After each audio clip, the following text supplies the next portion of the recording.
Hello everyone, मैं सचिन विश्वकर्मा। आज के इस वीडियो में हम लोग पढ़ेंगे स्टैटिस्टिक्स यानी सांख्यिकी। आज हम लोग सांख्यिकी के इंट्रोडक्शन परिचय के बारे में पढ़ेंगे, उसकी डिफिनीसन पढ़ेंगे, सांख्यिकी किस भाषा का शब्द है या फिर अदर जो इसके टर्म हैं इसके बारे में पढ़ेंगे। तो चलिए वीडियो को शुरू करते हैं।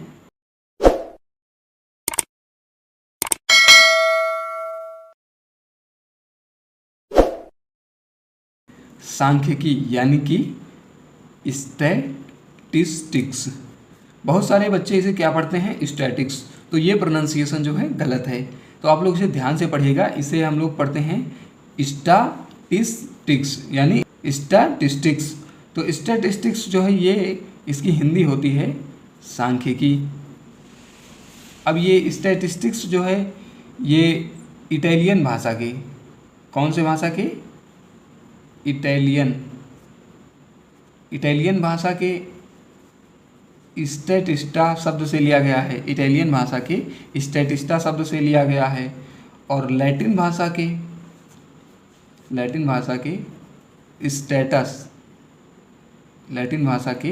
स्टेटस शब्द से लिया गया है। और जर्मन भाषा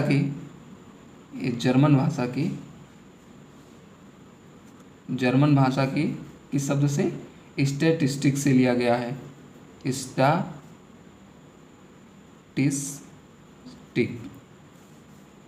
ये जो स्टैटिस्टिक्स है इसे हम लोग हिंदी में कहते हैं सांख्यिकी। हिंदी में हम लोग सांख्यिकी कहते हैं। और ये स्टैटिस्टिक्स जो है इटालियन भाषा के स्टैटिस्टा, लैटिन भाषा के स्टेटस और जर्मन भाषा के स्टैटिस्टिक शब्द से लिया गया है। और इन तीनों का जो अर्थ होता है वो होता है पॉलिटिकल स्टेट यानी राजनीतिक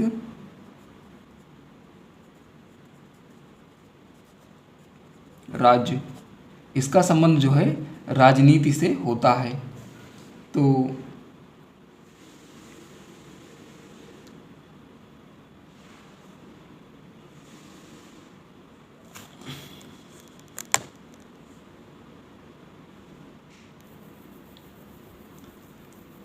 अब जो है फादर ऑफ स्टैटिस्टिक्स, ये किसको माना जाता है, आर ए फिशर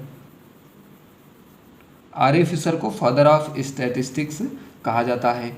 अब जो आर ए फिशर का पूरा नाम होता है वो होता है रोनाल्ड एल्मियर, AYLMER, एल्मियर फिशर।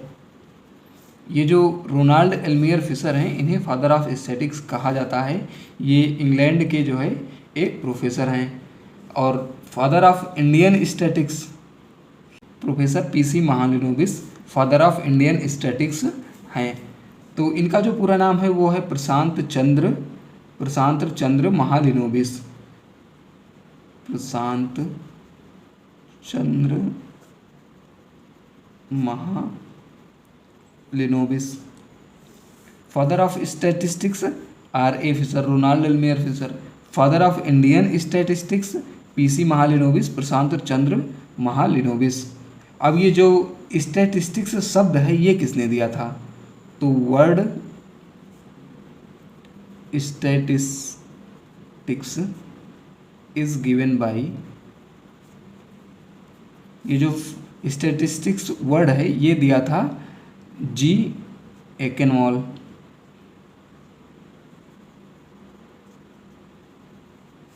इनका जो पूरा नाम है वो है गॉटफ्राइड एकेनवॉल। तो जो स्टैटिस्टिक्स शब्द है ये G. एकेनवॉल, गॉटफ्राइड एकेनवॉल ने दिया था। तो इतना आप लोगों को क्लियर हो गया होगा कि जो स्टैटिस्टिक्स शब्द है ये इटालियन भाषा के स्टैटिस्टा, लैटिन भाषा के स्टेटस, जर्मन भाषा के स्टैटिस्टिक, और इन तीनों का जो मतलब होता है वो होता है पॉलिटिकल स्टेट, राजनीतिक राज्य। अब फादर ऑफ स्टैटिस्टिक्स जो है वो RA फिशर हैं, Ronald Aylmer Fisher. Father of Indian statistics PC Mahalanobis, Prashant Chandra Mahalanobis. और word statistics is given by G. Achenwall, Gottfried Achenwall. इन्होंने जो है शब्द दिया था स्टैटिस्टिक्स। अब बात करते हैं definition of statistics. Definition of statistics. तो स्टैटिस्टिक्स की जो डिफिनीशन है वो डॉक्टर बाउले के अनुसार, इन्होंने सांख्यिकी की जो परिभाषा दी थी वो है अकॉर्डिंग टू डॉक्टर बाउले, statistics is the science of counting. यानी सांख्यिकी जो है, सांख्यिकी एक गणना का विज्ञान है।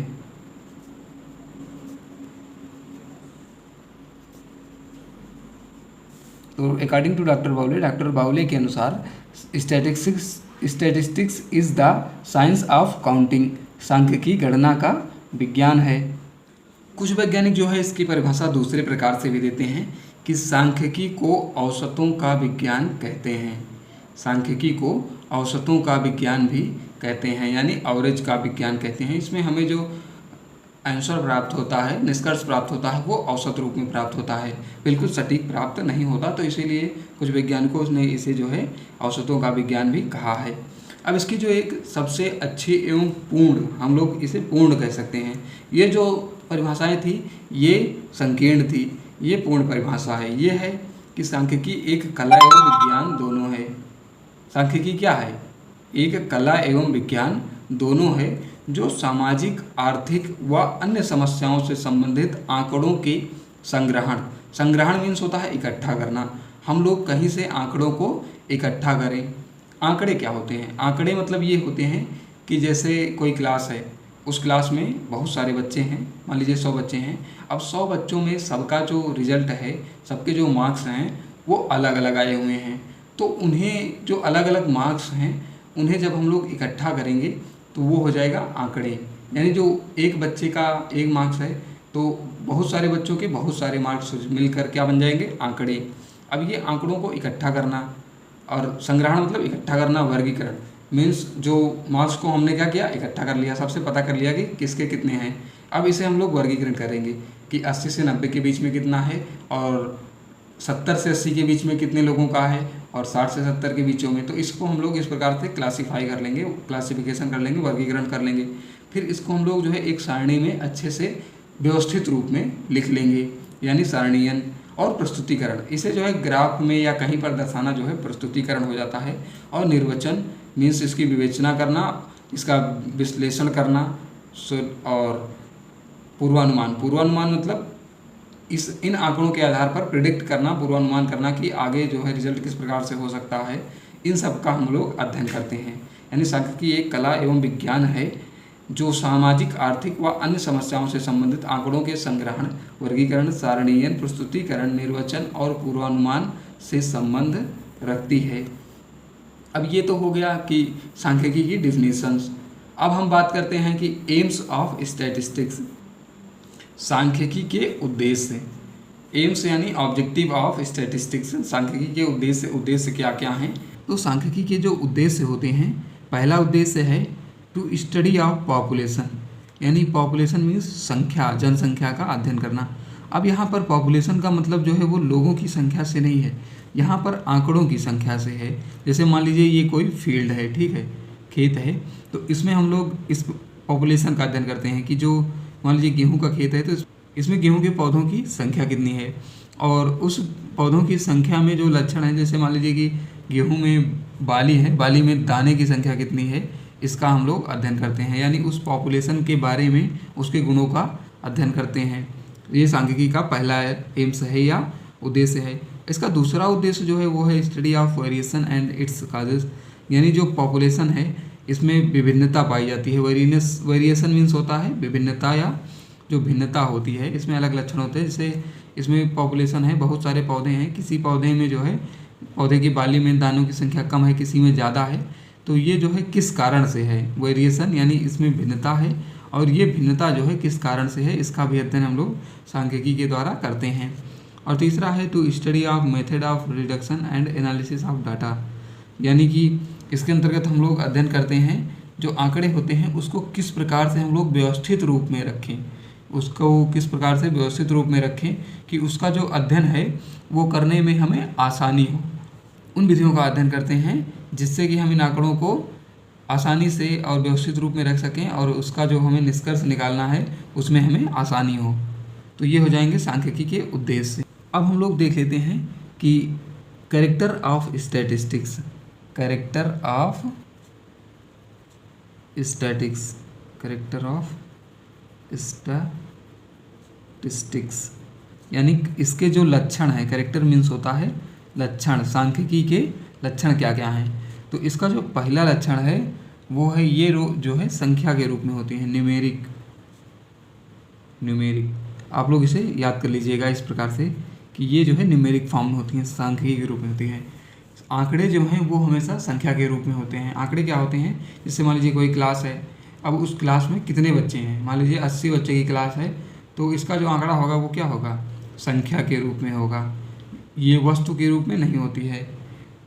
और इसका जो दूसरा है लक्षण या कैरेक्टर वो है ये हमेशा समूह में होते हैं, ये हमेशा ग्रुप में होते हैं। ग्रुप मतलब समूह।